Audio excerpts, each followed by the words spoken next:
In Newsdesk, the situation in Poland. The Russians accuse the United States of supporting anti-government forces in Poland, and meanwhile the Polish authorities try to stop refugees from leaving the country.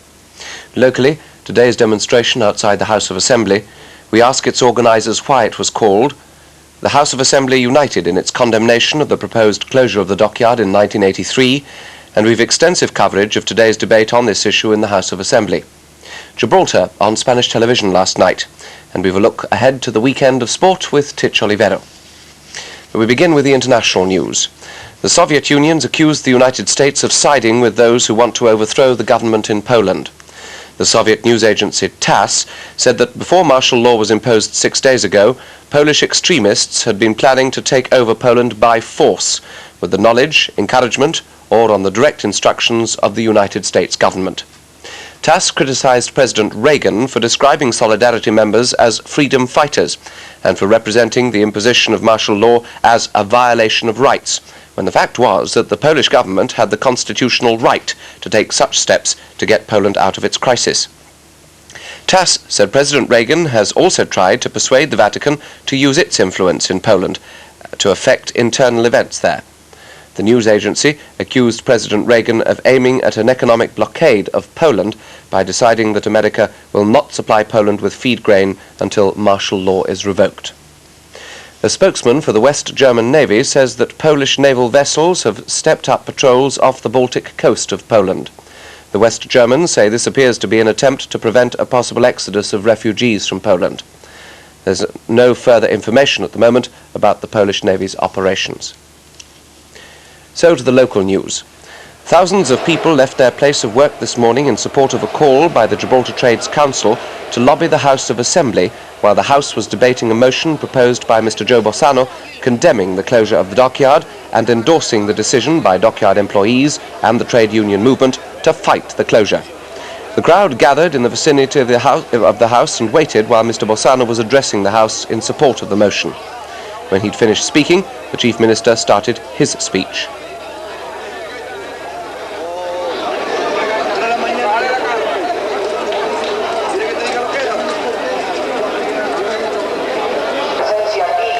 Shortly afterwards, outside the House of Assembly, the district officer of the Transport and General Workers' Union, Mr. José Netto, addressed the crowd. The sound of Mr. Netto's voice carried into the chamber, and the House was recessed because of the difficulties of debating under these conditions. The recess lasted for about 3/4 of an hour. During this time, Mr. Joe Bossano informed the trade unionists gathered outside the House what had been going on in the House. He explained in Spanish why he was moving the motion.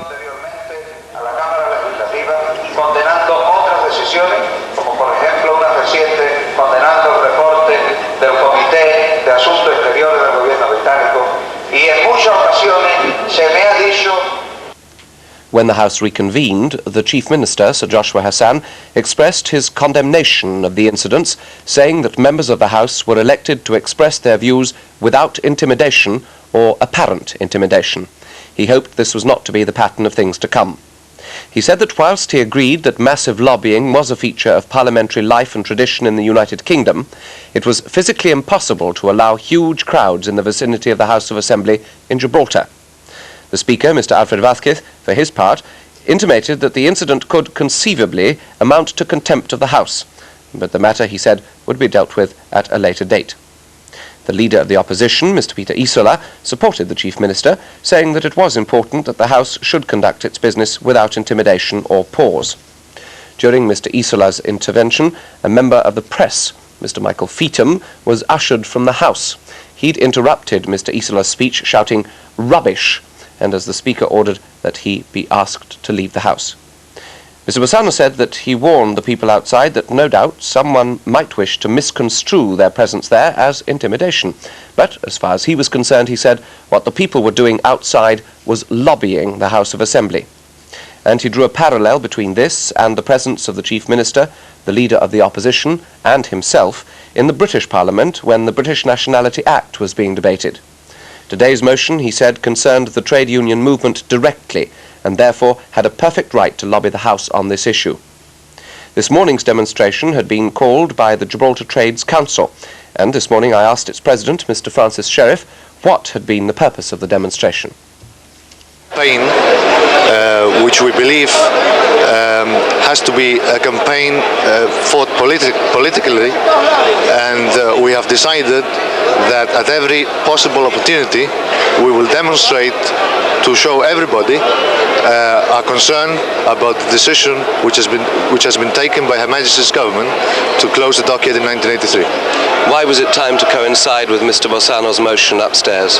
Well, once again, to show our own government the strength of feeling and the importance of the motion for the trade union movement. The motion, in fact, calls the House of Assembly to endorse the action being taken by the trade union movement, and we felt it was an opportunity not to miss.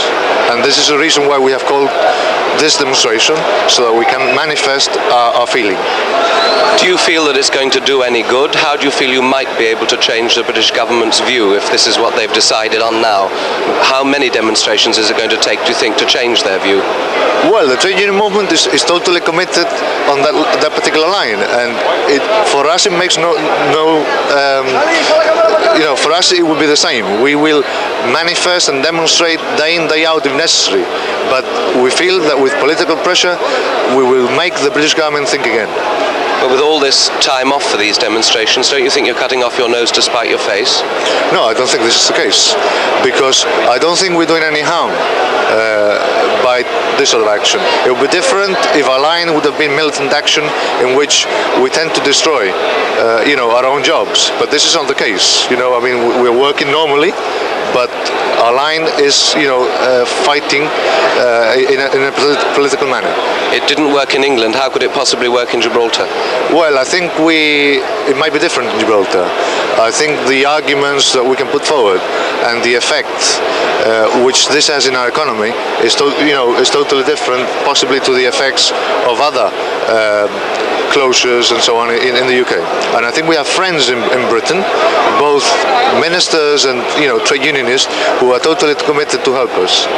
Don't you think it might have been an idea on the part of the Gibraltar Trades Council to stand by the government and help it through its difficult time in hopefully showing them some ways in which the situation might be resolved without this kind of demonstration? No, I think that this kind of demonstrations give strength to our own government. I mean, the Trades Council is totally with the government, because the line of the government is the same as that of the Trades Council. So, we're in it together as trade unionists and as Gibraltarians. So, it's not a question. I think the government will draw strength from this demonstration today. Later, I asked the district officer of the Transport and General Workers Union, Mr. Jose Netto, how he thought demonstrations like these could help the future of Gibraltar. I think that this demonstration has important that the people of Gibraltar are aware that we are living in this precise moment the most critical period of our history. Do you think people realise that it is that critical, Mr. Netto? Well, by the demonstration you can see the result, and I think that the people are aware of the difficulties ahead. Do you think that your unions can bring pressure to bear in the right places to reverse the British government's decision to close the dockyard?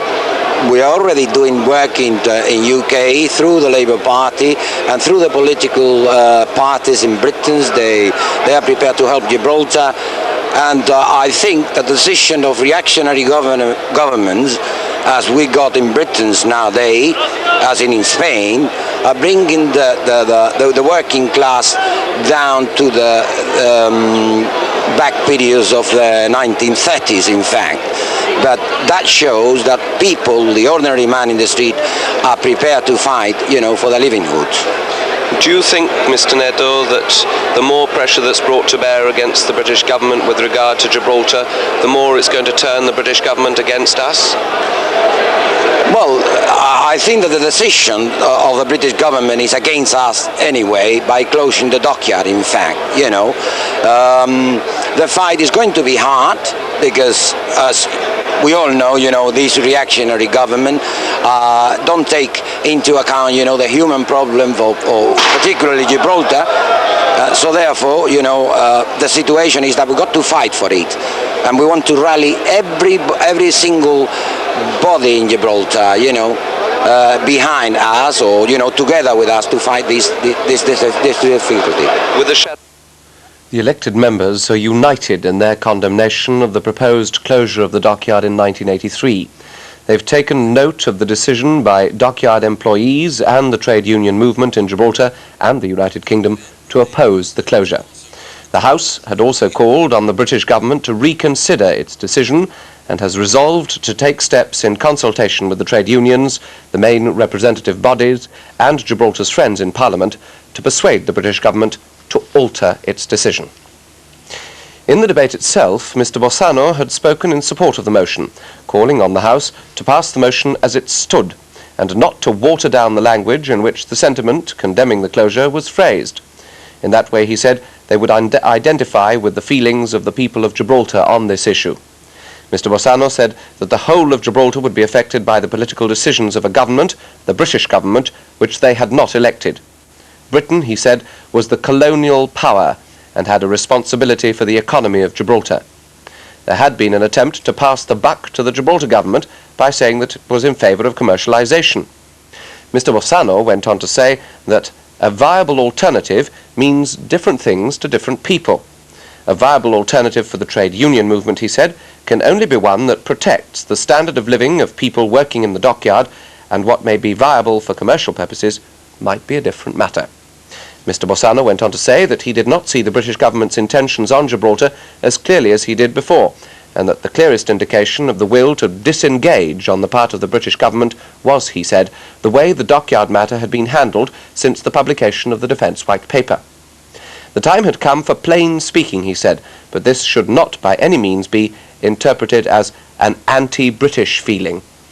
They were not fighting the United Kingdom, and evidence of this was the fact that the United Kingdom trade unions were fighting alongside Gibraltar against the closure of the dockyard.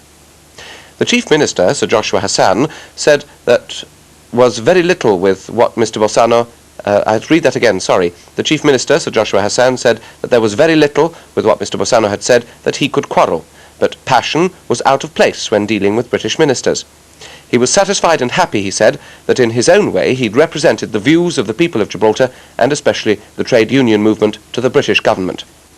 He agreed that the closure of the dockyard, if it is carried out, as intended in 1983, would be a major disaster. He accepted the offer made by Mr. Kitson to join the trade union's political struggle to keep the dockyard open, but he'd said that there was no question of the government joining the unions in support of any industrial action. The Chief Minister said that in difficult times there was a need to soften the corners of our differences. What happens in the United Kingdom and the outside world must of necessity affect Gibraltar, said Sir Joshua, for we cannot live in an ivory tower protected from world pressures. The Chief Minister then proposed an amendment to the motion calling on the British government to reconsider its decision, and that the House resolved to take steps in consultation with the trade unions, the main representative bodies, and Gibraltar's friends in Parliament to persuade the British government to alter its decision. The leader of the opposition, Mr. Peter Isola, supported the amendment. He said the DPBG believes that if we are to survive the crisis, we must unite, adding, "We need a Gibraltar view, and we must have open discussion with everyone who's interested in retaining British Gibraltar as we know it. It's a question of survival of our free community," said Mr. Isola, "and I will fight for this." Mr. Isola then went on to say that we are all constrained because of the consequences if we make the wrong decisions. We must plan and consider the end result if things go wrong. The DPBG believes the best option for Gibraltar is still with Britain, and we must try and persuade the British government to change its mind. We must fight for a parliamentary majority against the British government, which would include Labour, our Conservative friends, and the Socialist Democratic Party. The Minister for Economic Development, Mr. Adolfo Canepa, said we've survived since 1963 because of our ability to close ranks. We don't need committee government, nor a coalition government, so long as an active opposition keeps government on its toes.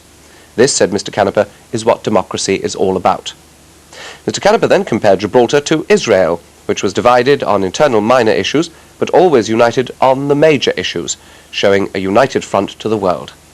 Referring to trade union headquarters, describing the dockyard closure as a sellout of Gibraltar, he said he would agree if the closure hadn't also affected Portsmouth and Chatham. There must be plain speaking with the British government, said Mr. Canepa, but we must remember that they are our friends.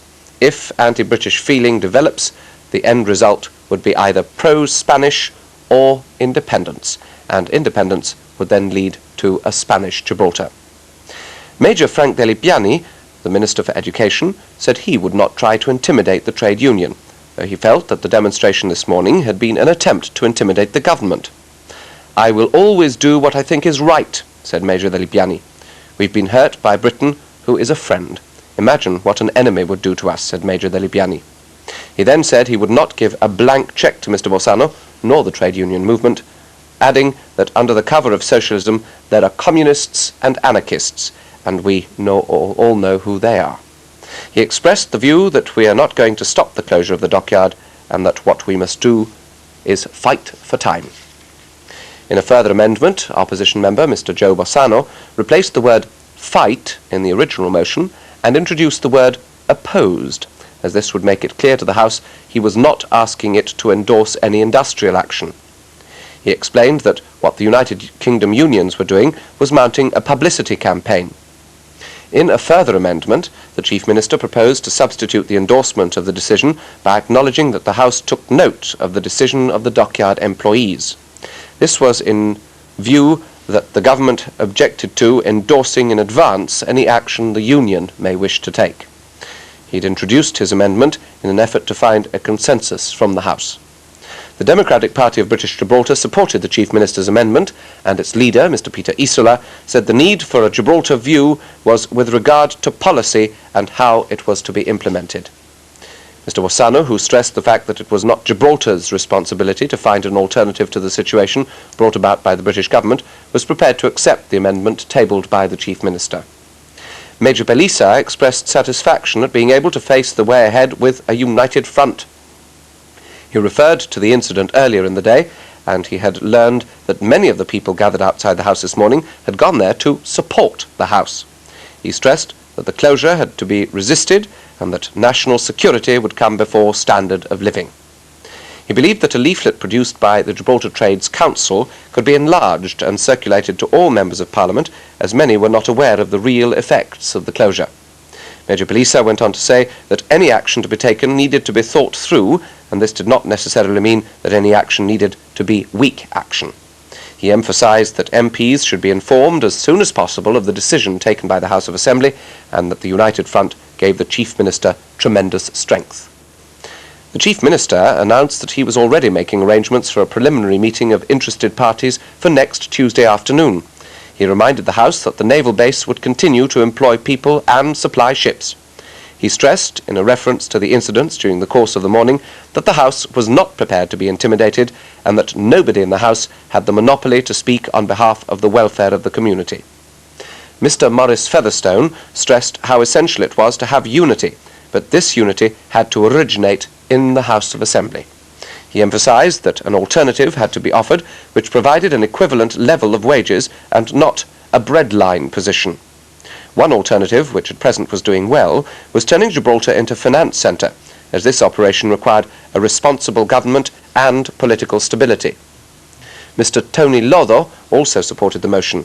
He said that if any alternative solutions are to be accepted, they had to make sure that they were effective. He also considered that the time span suggested was insufficient. Mr. Andrew Haynes felt that United Kingdom parliamentarians would only take up a fight on behalf of Gibraltar if there was a united front, and he believed that having won the British nationality issue gave strength to any fight over the dockyard.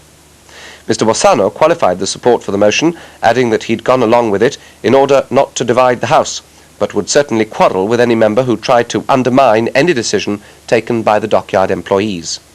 He was not prepared to accept that Gibraltar would gain the respect of British government by putting up with whatever they wished to do in Gibraltar, nor was he prepared to be told that if the decision of the British government is not accepted, the preamble of the Constitution was at risk. Mr. Bossano said he would not be party to any watering down of the struggle ahead, and that any attempt by the British government to start the rundown of the dockyard would be opposed. Spanish television transmitted an 1-hour program on Gibraltar last night. The program, En Este País, included interviews and reactions to the Gibraltar issue on both sides of the frontier. Amongst those interviewed were His Excellency the Governor, the Chief Minister, Spanish historians, and the former Spanish Foreign Minister, Señor López Bravo. Another person interviewed was the chairman of the Foreign Affairs Committee, Sir Anthony Kershaw. In the House of Assembly this morning, the Chief Minister, Sir Joshua Hassan, reacted strongly against one of Sir Anthony Kershaw's remarks that the Gibraltarians were Spanish before the restrictions were imposed.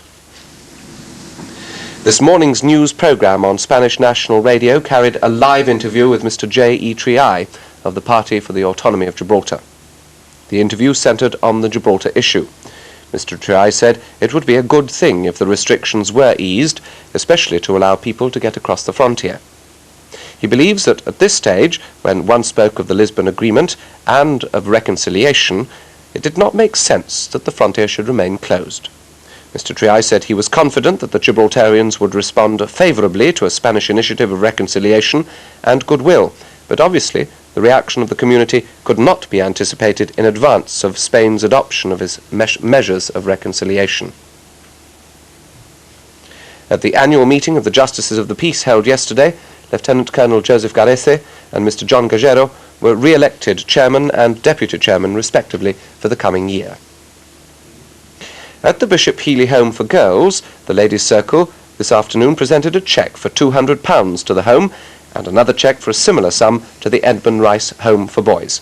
The money was raised at a fancy dress competition held last month.